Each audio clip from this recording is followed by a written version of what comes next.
श्रीमद्भागवत महापुराण की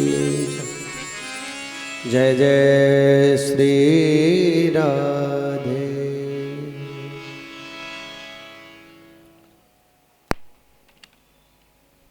उच्च श्रेणी के श्रोता का पहला लक्षण क्या है? शुक। शुक बन जाओ, तोता बन जाओ। जो सुनेंगे वो सुना के ही हटेंगे, तुरंत नहीं सुनाएंगे तो जब मिलेगा जो मिलेगा उसे सुनाएंगे। यानी केवल अपने तक नहीं रखेंगे। तोता जो भी पढ़ लेता है, जो भी उसे पढ़ा दिया जाता है, जिस किसी को भी दिखता है उसी को बोलने लगता है। बोलता है कि नहीं? चाहे कोई उससे बोले चाहे ना बोले वो बोलेगा। अगर उसको सिखा दो सीताराम तो जिसे भी देखेगा वो बिना बोले उसको बोले सीताराम। कोई आपको भले ही नहीं बोल रहा राधे श्याम सीताराम, लेकिन आपको शुक बनना है। किसी के बोलने से नहीं बोलने से कोई फर्क नहीं पड़ना चाहिए, आपको बोलना है। इस बात का ध्यान आपको रहना चाहिए, आपको शुक बनना है। ये उच्च श्रेणी के श्रोता का पहला लक्षण है। और दूसरा मीन। मीन माने मछली।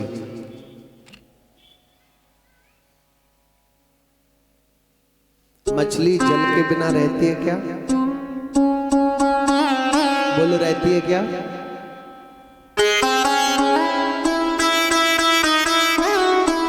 भोजन मिले चाहे नहीं मिले, ओढ़ने पहनने को कपड़ा मिले चाहे नहीं मिले, रहने को घर मिले चाहे नहीं मिले, इस संसार में कुछ और हमको पाने को मिले चाहे नहीं मिले, लेकिन हमको भगवान की कथा, ठाकुर जी की चर्चा, प्रभु का नाम अवश्य मिलना चाहिए। जैसे मीन को कुछ भी न मिले, जल मिल जाए तभी वो जीवित रह पाएगी, वैसे ही हमको भी इस संसार में कुछ भी ना मिले, कथा के प्रति प्रेम कैसा होना चाहिए? इस संसार में हमको कुछ भी ना मिले, लेकिन कथा मिल जाए, सत्संग मिल जाए, प्रभु की चर्चा मिल जाए, प्रभु का नाम मिल जाए, कीर्तन मिल जाए, तो जीवित रह लेंगे। और वो नहीं मिला तो ऐसा प्रेम होना चाहिए कि जैसे जल के बिना मीन छटपटाती है और न मिले तो प्राण तक छोड़ देती है, ऐसा प्रेम हमारा भी कथा के प्रति होना चाहिए। कथा नहीं मिली, सत्संग नहीं मिलेगा, कीर्तन करने को नहीं मिलेगा, नाम नहीं ले पाएंगे, तो हे नाथ हमारा इस संसार में गुजारा नहीं हो पाएगा, हम जीवित नहीं रह पाएंगे नाथ।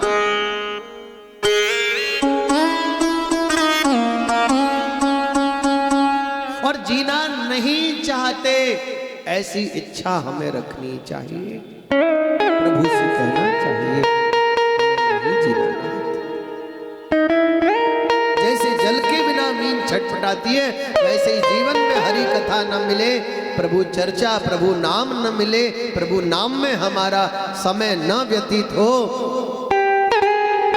तो हमें भी मछली की तरह विकल होना चाहिए, तड़पना चाहिए, भगवान से बार बार प्रार्थना करनी चाहिए, आपको मीन बनना चाहिए।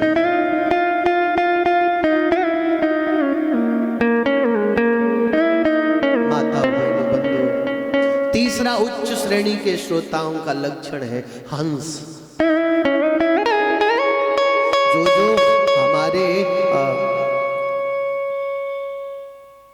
साधन के मार्ग में सहायक है, जो भी हमारी साधना में सहायक है, चर्चा वो ग्रहण कर ली, और जो सहायक नहीं है, जो हम ग्रहण ही नहीं कर सकते, उसको वहीं छोड़ दो, सार सार ग्रहण कर लो और बाकी छोड़ दो।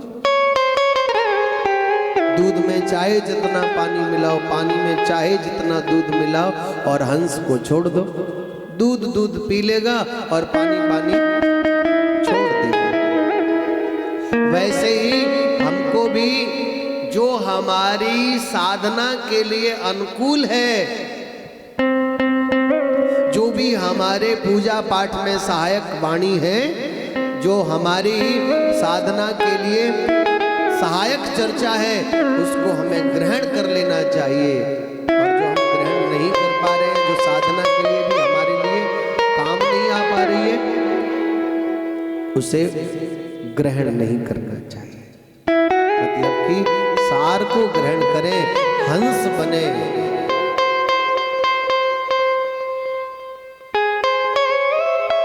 अब कोई आप में से माता रानी का भगत होगा, कोई आप में से राम जी का भगत होगा, कोई श्री कृष्ण का भगत होगा, कोई हनुमान जी का सेवक होगा, है?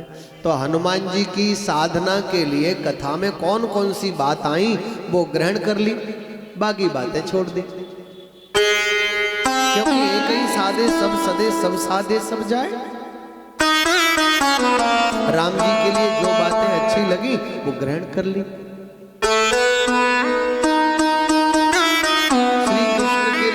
बातें अच्छी लगी वो ग्रहण कर ली, बाकी छोड़ दी। समझ में आ रही है? जो आपके लिए सहायक बन जाए वो सार ग्रहण कर लेना है, बाकी छोड़ देना है। क्योंकि सार तो भागवत में कुछ है नहीं, सब सार है। इसीलिए जो आपकी साधना में जरूरी है, जो आपके भगवत मार्ग में जरूरी है, उसको ग्रहण करना चाहिए। बोलो जय श्री कृष्ण। तो आपको शुक बनना है, आपको मीन बनना है, आपको हंस बनना है। और चौथा है चातक। चातक की जैसी निष्ठा कथा में होनी चाहिए। चातक की निष्ठा कैसी होती है? पपीहा। चातक माने पपीहा। जो पपीहा होता है, चातक होता है, उसकी निष्ठा स्वाति नक्षत्र के जल बिंदु में होती है। एक 28 प्रकार के नक्षत्रों में स्वाति नक्षत्र होता है। तो जो पपीहा होता है ना, वो पपीहा चातक स्वाति नक्षत्र के समय के जल बिंदु में ही अपनी निष्ठा रखता है। स्वाति के समय में ही वह जल ग्रहण करता है, बाकी समय में और किसी नक्षत्र के समय में वह जल ग्रहण नहीं करता।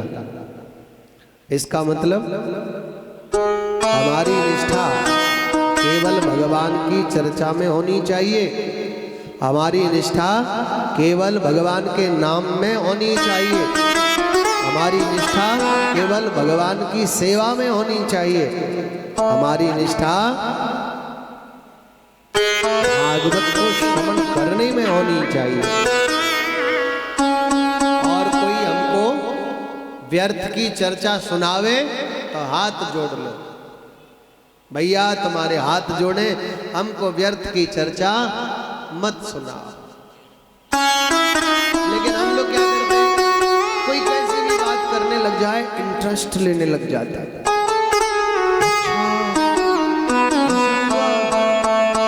और क्या हुआ, बस वही निष्ठा बिगड़ जाती है।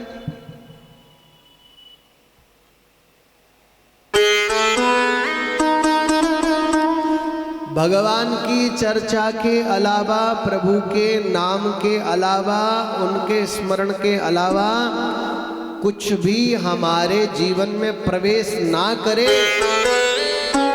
उसके लिए निरंतर हमको प्रयास करना चाहिए। जैसे चातक की निष्ठा स्वाति के जल में रहती है, वैसे ही हमारी निष्ठा चाहे कोई कितना ही प्रयत्न कर ले, लेकिन बदलनी नहीं चाहिए। कोई कितना ही हमें हमारे मार्ग से, भगवत मार्ग से, सत्कर्म से, भगवान की चर्चा से, भगवान नाम से, धर्म से विमुख करना चाहे, लेकिन हमको विमुख नहीं होना। ऐसी निष्ठा होनी चाहिए। एक चातक गंगा जी के किनारे उड़ रहा था, तो एक बहेलिया ने बाण मार दिया, बेचारा छटपटाते हुए गंगा जी में गिर गया।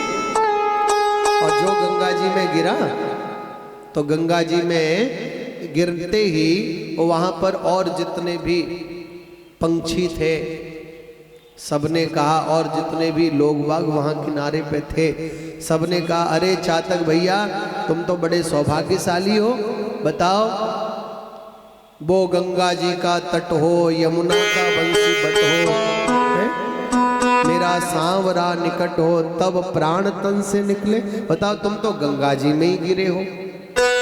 अरे भैया 2 घूंट भर लो, बैकुंठ पहुंच जाओगे।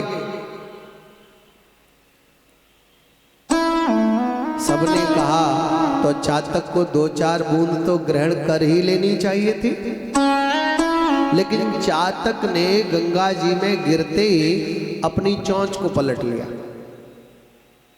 ऊपर को उठा लिया, जल से नहीं स्पर्श कराया।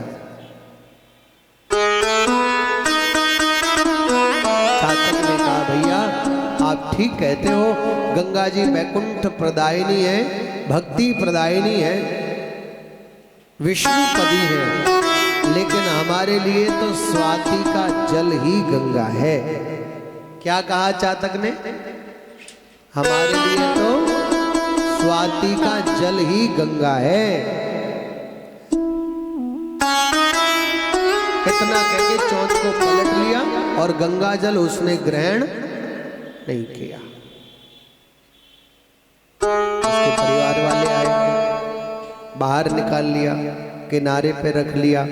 बच्चे बोले पिताजी आप कुछ ही समय में प्राण छोड़ देंगे, ऐसा हमको आपकी दशा को देख के लगता है। आपसे विनती है, प्राण छोड़ने से पहले आपकी कोई अंतिम इच्छा हो तो बताइए। माताओं बहनों, उस चातक ने अपनी आंखों में अश्रु भर के कहा, बच्चों मेरा दुर्भाग्य रहा, मरने के समय में मुझे स्वाति का जल नसीब नहीं हुआ, ये मेरा दुर्भाग्य है। और यदि तुम मेरी अंतिम इच्छा पूछना चाहते हो तो बच्चों ध्यान रखना, मेरी अंतिम इच्छा यही है, मेरे प्राण निकल भी जाए और बाद में मेरा तर्पण भी करो। अगर बाद में मेरा तर्पण भी करो तो स्वाति के जल से ही करना, बस यही मेरी अंतिम इच्छा है। आप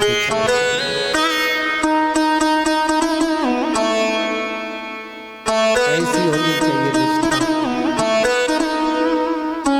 मरने के बाद भी स्वाति का जल हो सके तो दे देना, यही इच्छा है।